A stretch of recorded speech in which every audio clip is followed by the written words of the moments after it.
এই যেখানে চলছে বেগুন ভাজা। না তো অতবার লোককে বলাটা ঠিক হবে, কতবার বা ওখান থেকে এনে দেবে।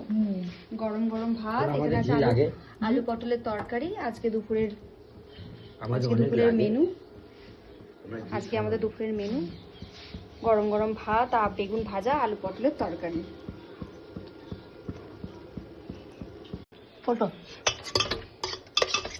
তলের ভাত এখান থেকে দিই, এত সময় না, আমি নিয়েছি লাস্টে। আর দেবো না, আর একটুখানি আছে, এইটুকু মা, তোমাকে ওইটুকু দিয়ে দেবো, এইটুকু আছে। পটলগুলো পাকা না?